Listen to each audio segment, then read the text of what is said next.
The war room of the Spire smelled like recycled air and cold metal.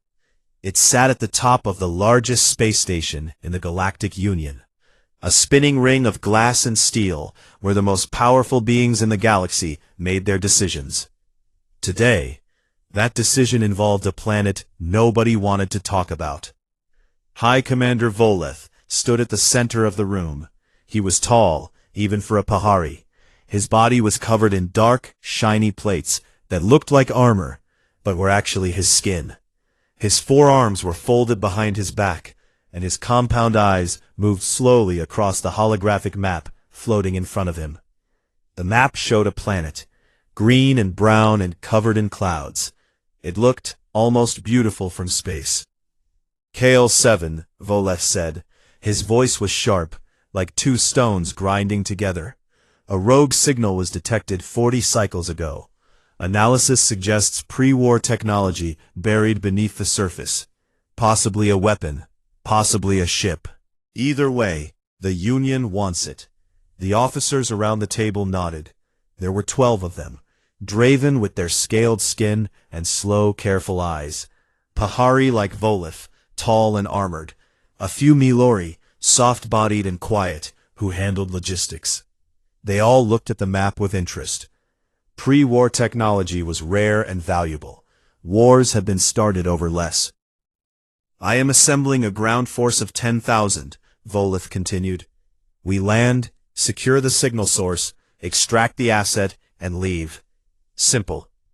From the far end of the table, a human woman raised her hand.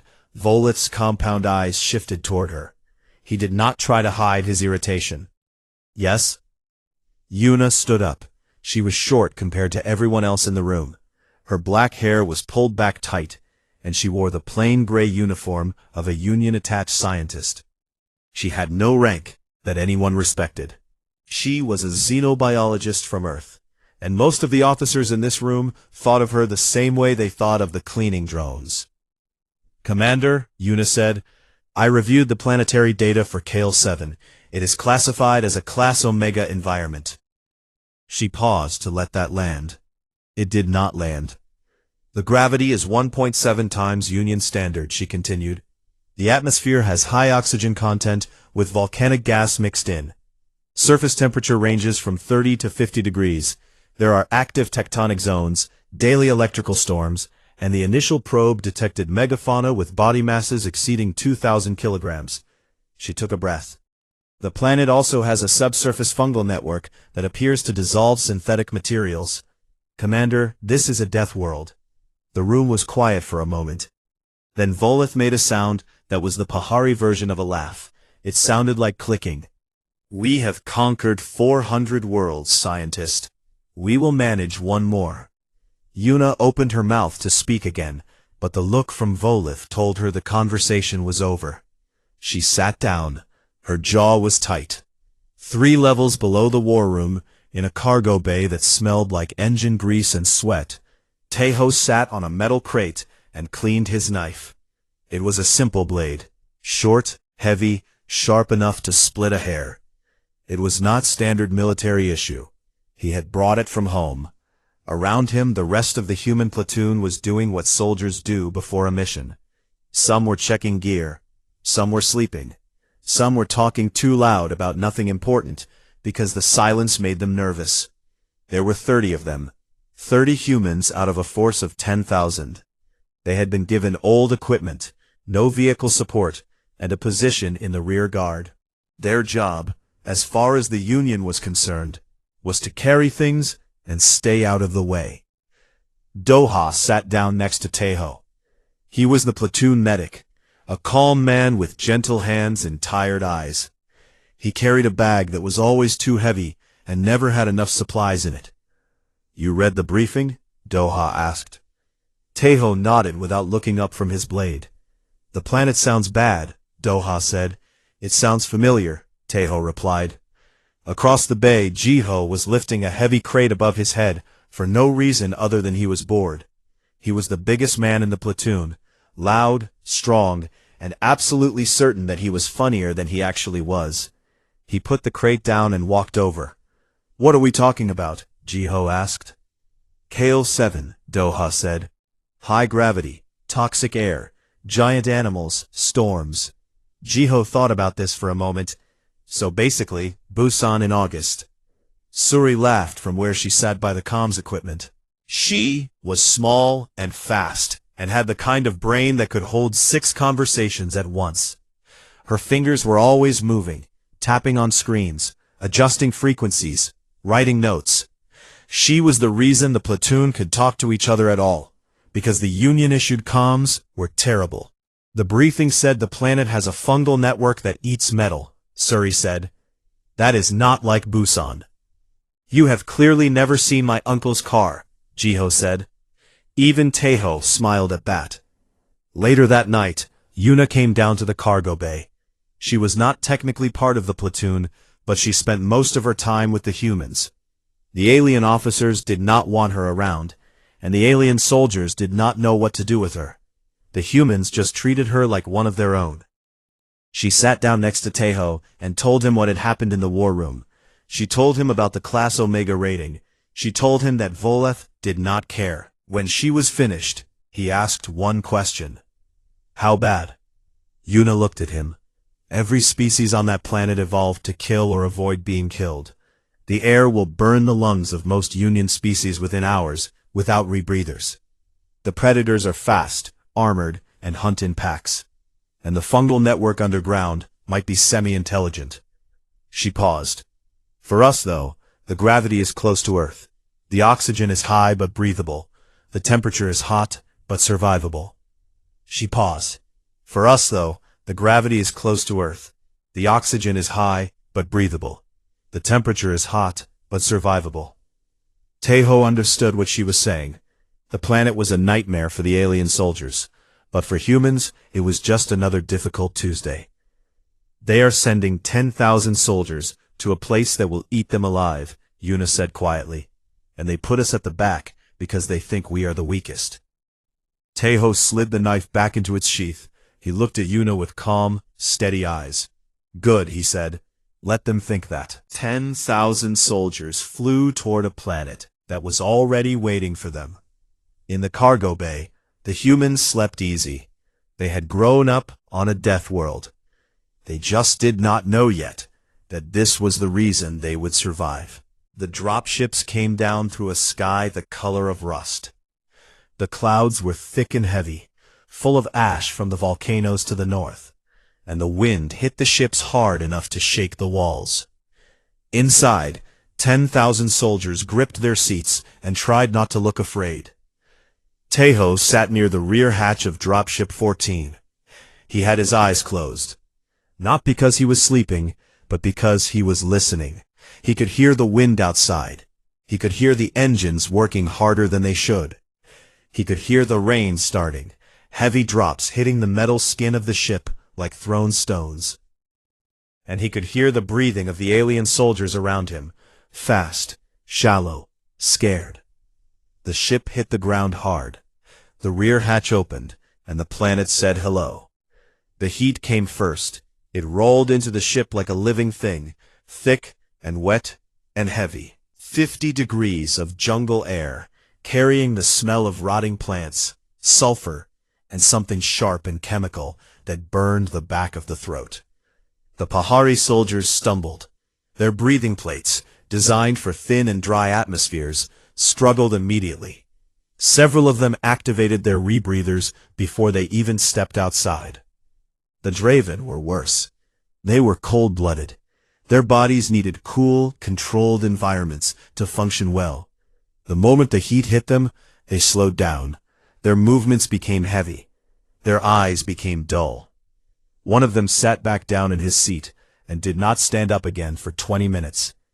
The Mealery, the soft-bodied logistic species, simply stood at the hatch and stared at the jungle outside like it was a wall they could not pass through. Taeho walked past all of them. He stepped off the ramp and onto the ground. The soil was dark and wet and soft under his boots. Sweat broke out across his skin instantly. He breathed in deep.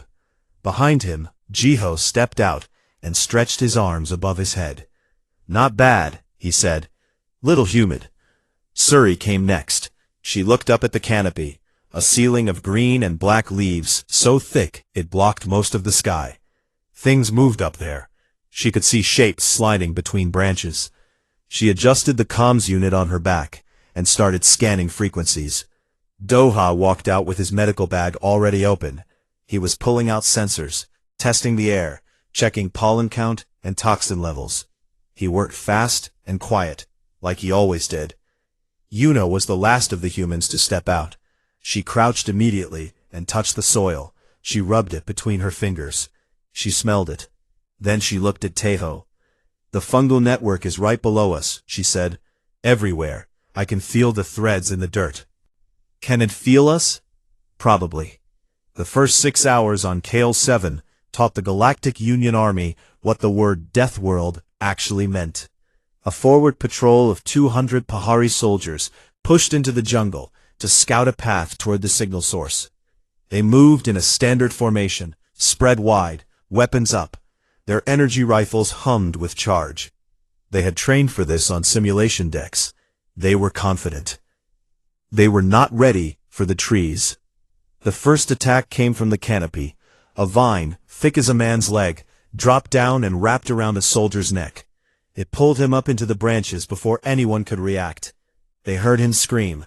Then they heard him stop. Then the predators came.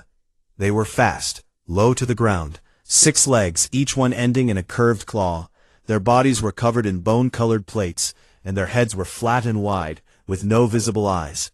They hunted by heat, and they did not make a single sound until they were already killing. 40 soldiers died in 90 seconds. The rest broke formation and ran.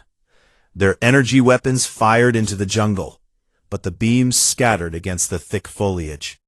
The plants absorbed the light.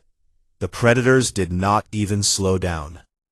By the time the patrol made it back to base camp, they had lost 63 soldiers. The survivors were shaking. Some of them had dropped their weapons. Voleth, watching from orbit through drone feeds, ordered the perimeter expanded. He sent another 500 soldiers to hold the tree line. By sundown, the jungle had taken another 200 of them. The humans watched all of this from the rear of the camp. Taeho gathered his platoon behind a row of supply crates.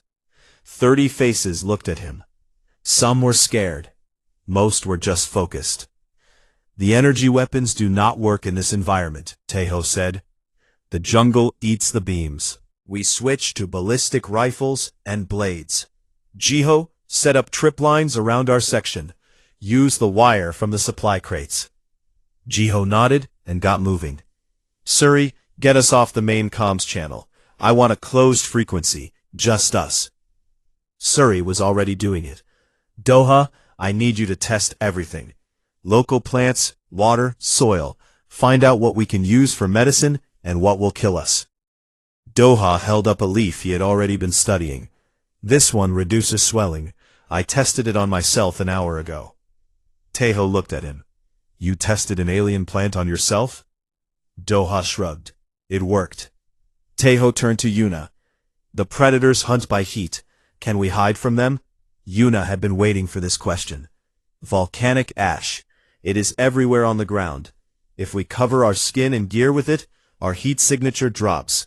We become invisible to them." "Do it," Taeho said. By nightfall, the main Union camp was a disaster. Soldiers huddled behind energy shields that flickered and failed. The air was filled with the sounds of things moving in the dark. The alien soldiers had never experienced true darkness in a hostile environment before. Many of them could not sleep. Some could not stop trembling. The human section of the camp was quiet. They had covered themselves in ash. They had strung wire traps in a ring around their position. They had built small fires using a technique Jiho remembered from his childhood camping trips. The smoke kept the insects away. The firelight kept the bigger things at a distance. Taeho sat at the edge of their perimeter and watched the jungle. The trees moved. The ground hummed beneath him. Something out there was watching them back. Lieutenant Okan found him there. The Draven officer walked slowly. He was already suffering from the heat, and his scales had lost some of their color. But his eyes were sharp, and he was smart enough to notice things that Volith was not. "Your people," Okan said. "They are not afraid." Teho looked up at him. "We are afraid," he said.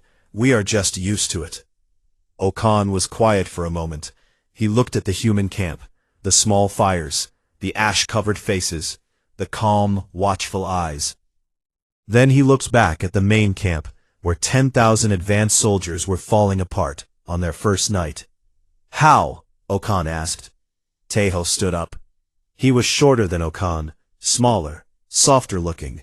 But in that moment, standing in the dark on a planet that was trying to kill them all, something about him seemed much bigger than he was.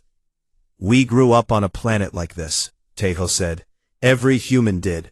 Our world has earthquakes, volcanoes, hurricanes, floods, and animals that hunt us.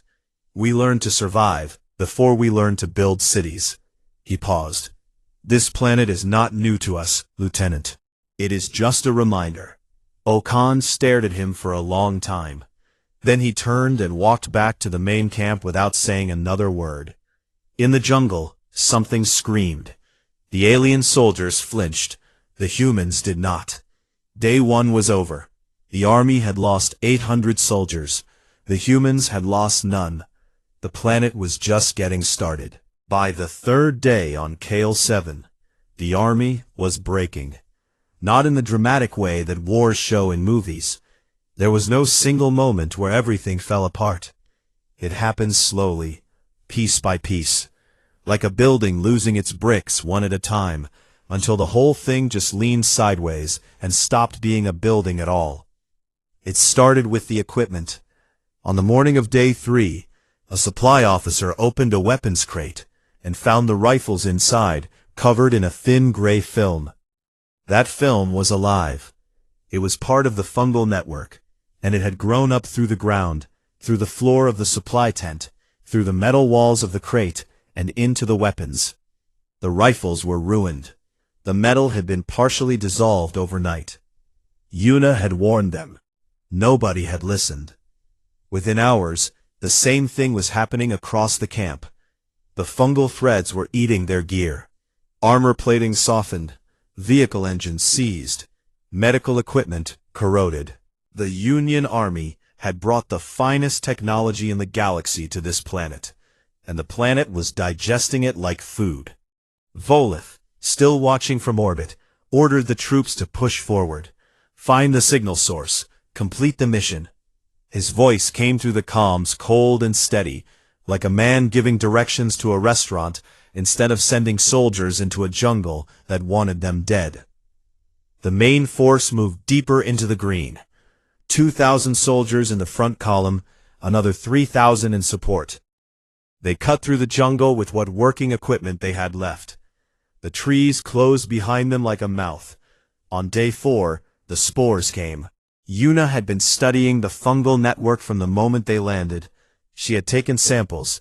She had watched the threads move underground. She had mapped their patterns. And on the morning of day 4, she came to Teho with fear in her eyes. He had not seen that from her before. "It is learning," she said. Teho stopped what he was doing. "Explain." "The network is not just a plant. It is semi-sentient. It processes information. It reacts to threats. And it has been studying us since we landed." She held up a sample jar. Inside, the gray threads were moving, reaching toward the glass. It released spore clouds last night over the northern section of the camp. The spores do not affect humans much, maybe a headache, some dizziness. But the Pahari and the Draven, their brain chemistry is different. The spores cause hallucinations, paranoia, confusion. Teho felt something cold settle in his stomach. How many were exposed? Half the forward column, maybe more. By midday, the reports started coming in. Pahari soldiers seeing things that were not there, shooting at shadows, shooting at each other. A Draven squad wandered off the trail and walked straight into a predator nest. They did not even try to fight back. They just stood there, staring at nothing, while the creatures pulled them apart. Teho gathered the humans, and they moved. He did not wait for orders. Orders were coming from a man in orbit who could not smell the air or feel the ground shaking, or hear the sounds that the jungle made at night. Teho made his own decisions now. He split the humans into teams. Jiho took 5 soldiers and set up explosive traps along the main predator trails. He used materials from destroyed equipment, chemicals from Doha's medical supplies, and good old-fashioned knowledge of things that blow up. The traps worked. They bought time. Suri kept the communication lines open. The main Union comms network was failing. The fungal network was somehow interfering with the signals, sending false messages, creating ghost contacts on the radar. Suri cut through the noise. She built a clean channel using low-frequency radio waves, something so simple and old that the planet's interference could not touch it. The alien officers had never seen technology that basic. They did not understand how it worked. Suri did not bother explaining. Doha moved through the camp like a ghost. He treated everyone. Human, Pahari, Draven, Milori. It did not matter to him. He used what he had, and when he ran out of real medicine, he used what the planet gave him. Mud to cool burns, crushed leaves to stop bleeding, tree sap to seal wounds. He performed surgery on species he had never studied, using tools he had made from sticks and stone. A Draven soldier looked up at him after he had stitched a gash in his side, and asked him where he had learned medicine. Doha smiled and said, "Mostly by making mistakes." But it was not enough. Nothing was enough. On the night of Day 5, the planet launched its biggest attack yet. It started with the ground. The fungal network sent tremors through the soil, shaking the camp, collapsing tents, cracking the foundations of the temporary structures. While the soldiers scrambled to find stable ground, the predators came. Not one pack, not 2, dozens. They came from every direction, pouring out of the tree line like a wave. They were coordinated. They moved together, hitting weak points, circling strong points, pulling the army apart like wolves pulling down a wounded animal. The Union soldiers fought. They fought hard, but they were tired, sick, scared, half-blind from spores, and armed with weapons that barely worked. 6,000 soldiers died that night. 6,000. The number was so large that it stopped feeling real. When the sun rose on Day 6, the army was gone. What was left was not an army anymore. It was a collection of broken groups scattered across the jungle, leaderless, lost, and dying. Volith declared the mission compromised from orbit. He spoke about acceptable losses. He spoke about strategic reassessment. He did not speak about coming down to help. Lieutenant Okan was wounded. A predator had caught him during the night assault. Its claws had torn through his left side, cracking 3 of his rib plates and opening a wound that Doa had to seal with heated metal. Okan should have been unconscious. Instead, he was standing in what was left of the command tent, looking at a map that no longer mattered. He looked up when Teho walked in. "How many?" Okan asked. "About 1,200 still alive," Teho said. "Scattered. We need to pull them together." "And then what?" "We leave. We forget the signal. We forget the mission. We go back to the extraction zone, and we get off this planet." Okan stared at him. In the Draven military, abandoning a mission was the worst disgrace an officer could carry. It followed you for life. But Okan was smart. Smart enough to know that disgrace meant nothing if you were dead. "I cannot lead them," Okan said. He gestured at his wound. He gestured at the chaos outside. "They will not follow me. I am not built for this place." He reached to his chest and removed his command insignia. It was a small metal disc that marked him as the highest-ranking officer on the ground. He held it out to Teho. "They might follow you," Okan said. Teho looked at the insignia. It was a small thing, light. It meant nothing on Earth. But here, on this planet, It meant that 1,200 lives were now sitting on his shoulders. He took it. He walked outside. The survivors were gathered in small groups, covered in mud and blood and ash. Humans and aliens, all mixed together now. Nobody cared about species anymore. Nobody cared about rank. They just wanted to live. Tejo climbed onto a fallen tree so they could see him. He was not a big man, but when he spoke, the jungle seemed to get a little quieter. "We are not soldiers anymore," he said. "We are survivors. The mission is over. Our only job now is to walk out of this jungle and get on a ship. I will get you there, but I need you to move, and I need you to trust me." He pointed west, toward the mountains, toward the extraction zone. "We move now. We stop for nothing." Nobody argued. Nobody asked questions. They just stood up and started walking. Tejo jumped down from the tree. Yuna was waiting for him. 200 kilometers through the worst terrain on the planet, she said quietly. With wounded soldiers, no vehicles, and half our supplies gone. Tejo started walking. Then we better not waste daylight. Behind them, the jungle shifted. The fungal network pulsed beneath their feet. The planet watched them go. It was not finished with them yet. They walked. There was nothing heroic about it. No music, no speeches, no dramatic moments where the light broke through the canopy and made everything feel hopeful. There was just the walking. One foot in front of the other, hour after hour, through mud that sucked at their boots, and air that sat in their lungs like wet cloth. Tejo led from the front. He carried his pack, his blade, and the weight of 1,200 lives, and he did not slow down. Behind him, the survivors stretched out in a long, ragged line through the jungle. Humans mixed with aliens, wounded leaning on the less wounded. Nobody spoke much. Speaking took energy, and energy was something they could not afford to waste. The first day of the march cost them 60 lives. Some were taken by predators. The packs were smaller now, but they were still out there, still hunting, still picking off anyone who fell behind. Jiho and 4 human soldiers walked at the back of the line as a rear guard. Every time something moved in the bushes, Jiho raised his weapon. Most of the time, it was nothing. Sometimes, it was not nothing, and then there was noise and blood, and one less person in the line. Some died from their wounds. Doha moved up and down the column like a man possessed, checking bandages, forcing water into dry mouths, holding the hands of soldiers who were not going to make it. He never stopped moving. He never sat down.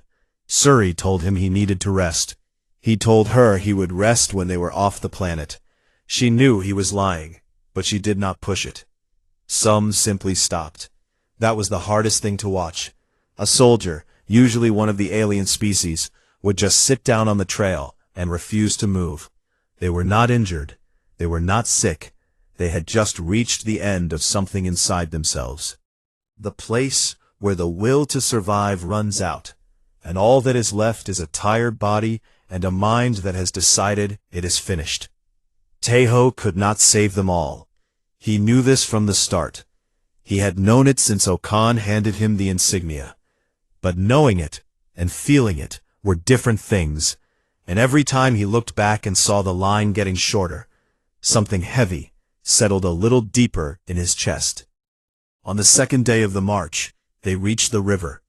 It was wide and fast and brown with sediment. The water carried debris from somewhere upstream. Trees, rocks, things that might have been alive once. The current was strong enough to pull a grown man off his feet in seconds. The alien soldiers stared at it like it was a wall. Most of them could not swim. Swimming was not something their species needed on their homeworlds. Water on their planets came in pipes and bottles and controlled fountains. This wild, rushing, angry thing in front of them was completely outside their experience. Suri stepped forward. She looked at the river for about 10 seconds, then pointed to a spot upstream where the water spread out and slowed down. "We cross there," she said. "The current is weaker. The water is waist deep at most. We link arms and go in groups of 10. A Pahari soldier shook his head. I cannot enter that. I will sink. Suri looked at him. She was small enough that he could have picked her up with one arm. But her voice was steady and warm, and something about it made people listen. You will not sink, she said. I will be right next to you. We go together. It took 4 hours to get everyone across. Suri went back and forth 17 times. By the end, her legs were shaking, and her lips were blue from the cold water. But every single person in the group had made it to the other side. On the 4th day of the march, the fungal network tried something new. Suri was monitoring the comms when she heard it. A human voice, speaking Korean, calling for help.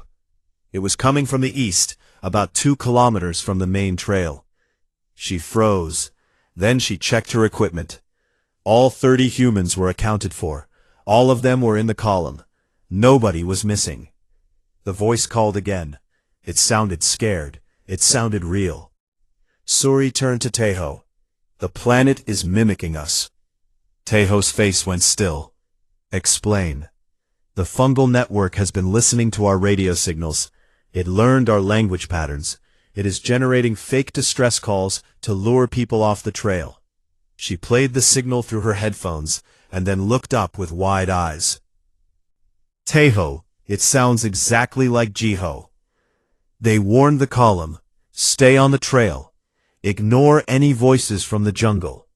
No matter how real they sound, no matter who they sound like, do not follow them. That night, 3 Draven soldiers disappeared. They had heard a voice calling from the trees, a voice that sounded like their dead squadmates. They went to find it. They did not come back. Lieutenant Okan sat by the fire that night, his wound aching, his body failing in the heat. He looked at Suri with something that might have been horror. It mimics voices, he said. It learns. It hunts with intelligence. Suri nodded. Earth has creatures that do this too.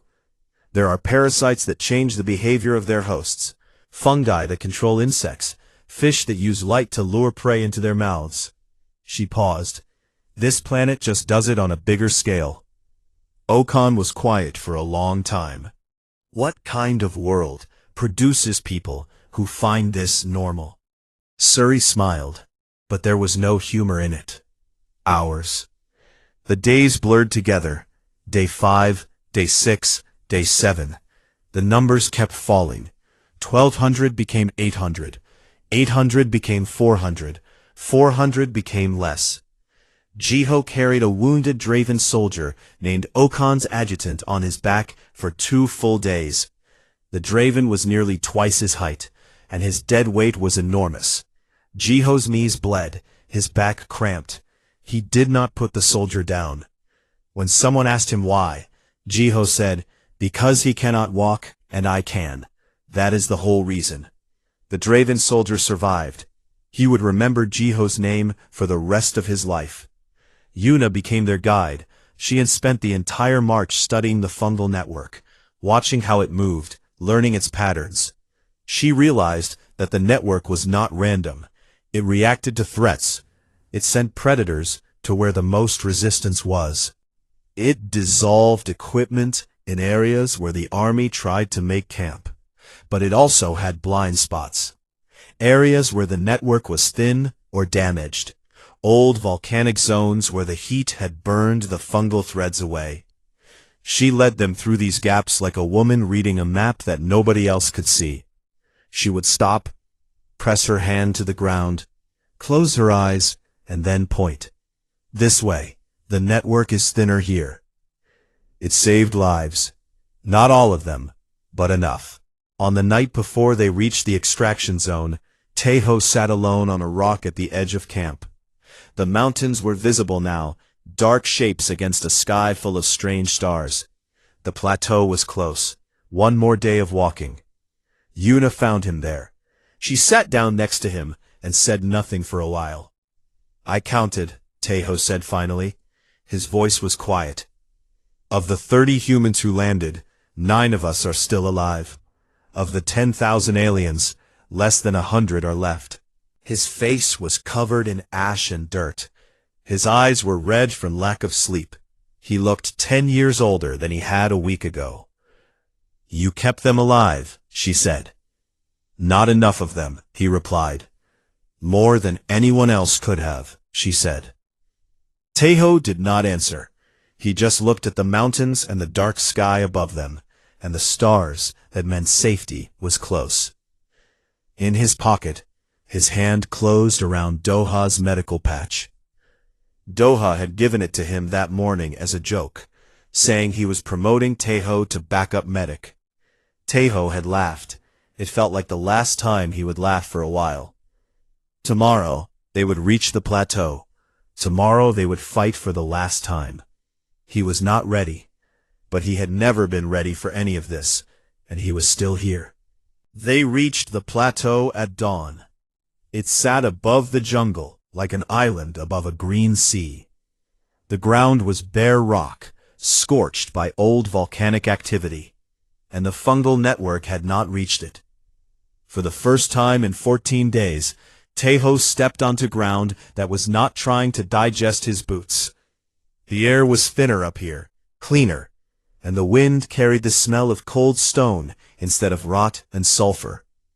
He turned and watched the survivors climb the last slope. They came in small groups, leaning on each other, dragging themselves up the rocks with hands that were raw and bleeding. Humans pulling aliens, aliens carrying humans. Whatever walls had existed between the species had been dissolved somewhere on the trail behind them, burned away by shared suffering until all that was left was the simple fact that they were alive and they wanted to stay that way. Taeho counted them as they reached the top. He had been counting every day, and every day the number was smaller. Today, the number was 93. 93 survivors out of 10,030. 9 of those were human. Suri set up her comms unit on the highest point of the plateau and started broadcasting. The extraction ship was scheduled to arrive within a 6-hour window, if it came at all. Voleth had made no promises. Voleth had stopped answering their calls 2 days ago. "Signal is out," Suri said.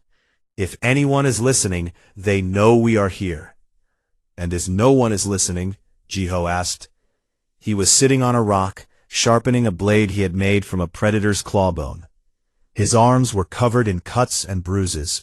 His left eye was swollen shut from a fight 2 nights ago. He looked terrible, and he did not seem to care even a little. "Then we build a house," Suri said. "I hear the real estate is cheap on this planet." Jiho laughed.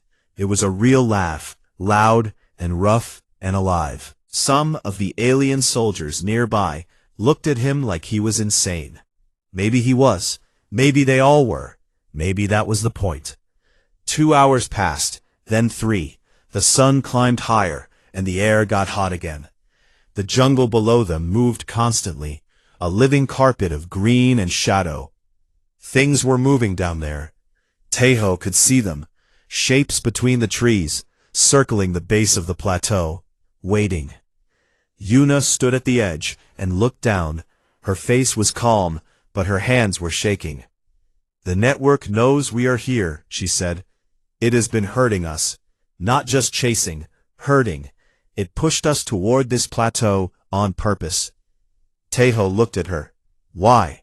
"Because there is nowhere left to run. It wants to finish this." The attack came in the 4th hour. It started with the ground. The fungal network, even though it had not reached the plateau's surface, had threaded itself through the rock beneath. The ground cracked. Fissures opened. The plateau shook hard enough to knock people off their feet. Then the predators came. They poured up the slopes from every direction. Dozens of them, more than Taeho had ever seen in one place. They moved in a wave, bone-plated bodies flowing over the rocks like water. Behind them, the air filled with spore clouds, thick yellow fog, that rolled up from the jungle and drifted toward the plateau. Taeho did not hesitate. He had been waiting for this. "Perimeter, now!" he shouted. "Wounded in the center. Fighters on the edge. Close the gaps. Nothing gets through. The survivors moved. They were exhausted, broken, half dead, but they moved. 2 weeks of following Taeho through hell had taught them one thing. When the human gave an order, you listened. Jiho took the south side. It was the widest approach and the most dangerous. He had 3 explosive charges left, the last of his supply. He planted them in the rocks and waited with a trigger in one hand and his bone blade in the other. Behind him, a line of Draven and Pahari soldiers stood shoulder to shoulder, holding weapons they had made from wreckage and stone. Suri stayed at her comms unit. She kept broadcasting. The signal went out over and over, a simple repeating pulse. Location, number of survivors, request for immediate extraction. She did not stop. She did not move from her post. Even when the ground shook and the air filled with screams, her fingers kept working. Doha set up a medical station in the center of the perimeter. He had almost nothing left. Some bandages, some of his plant-based medicines. His hands. He knelt beside a wounded Milori and started working. He did not look up. Yuna made the call that saved them. She looked at the spore clouds rolling toward the plateau and then looked at the air around them. High oxygen, volcanic particulates. She did a calculation in her head that took about 3 seconds. Then she started a fire. Not a small fire. She took fuel from their remaining supplies, spread it in a wide ring around the perimeter, and lit it. The high oxygen atmosphere did the rest. The flames jumped and roared, rising higher than a man, burning in a complete circle around the survivors. The spore clouds hit the firewall and ignited. The yellow fog burned away in seconds. Okan stared at her. His mouth was open. You set fire to the air. The oxygen content makes it easy, Yuna said. She was breathing hard. Her hands were black with soot. Earth people have been using fire to survive for 300,000 years. It is the first tool we ever made. The fire held the spores back. But the predators came through it. They charged through the flames, their bone plates protecting them from the heat. They hit the perimeter like a hammer. The fighting was close and brutal and loud. Soldiers fought with blades, with rocks, with their bare hands. The predators were fast and strong, but the defenders had nowhere to retreat. And sometimes, the most dangerous thing in the universe is a group of living beings with no way out and nothing left to lose. Jiho detonated his charges when the largest pack hit his section. The explosion tore through the rocks and sent predators flying. But there were more behind them, and they came fast. Jiho fought them with his blade. He stood in the gap he had created, and he did not move. Behind him, Draven soldiers dragged their wounded toward the center. Jiho gave them time. Every second he stood there was a second someone else survived. A predator caught him from the side. Its claws went through his armor and into his ribs. Jiho grabbed its head with both hands and drove his blade into its skull. The creature fell. Jiho fell with it. He did not get up. Suri saw it happen. She screamed his name. But she did not leave her post. The signal kept broadcasting. The extraction ship broke through the clouds 12 minutes later. It came down fast, engines burning white, landing thrusters tearing up the rock. The rear hatch opened before it even touched the ground. A voice boomed from the ship's speakers, telling them to board immediately. Taeho organized the retreat, wounded first, then the fighters. He stood at the perimeter and directed people toward the ship, while the remaining predators circled and lunged. Doha was carrying a fallen alien medic over his shoulder. The alien was 3 times his weight. Doha's legs buckled with every step, but he kept going. He reached the ramp. He put the alien down inside the ship. Then his knees gave out, and he collapsed. Taeho was the last one on the ship. He walked backward up the ramp, his blade in his hand, his eyes on the jungle. The hatch closed. The ship lifted off, and Kale 7 fell away beneath them, green and brown and terrible and beautiful all at once. In the medical bay, Doha lay on a table while Suri held his hand. The wound he had been hiding for 3 days, a deep infection from a predator scratch he had treated in everyone except himself, had spread too far.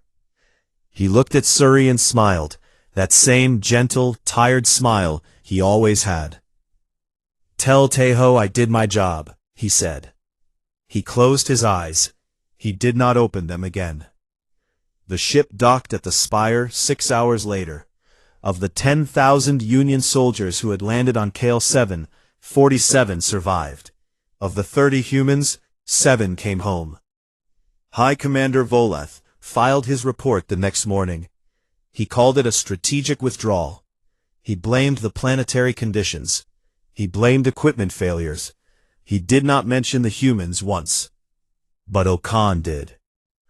1 week later, Lieutenant Okan stood before the full Galactic Union Assembly. The chamber was vast, filled with representatives from 200 species. Voleth sat in the front row, his compound eyes unreadable. Okan spoke for 1 hour. He described every detail: the landing, the jungle, the spores, the predators, the collapse.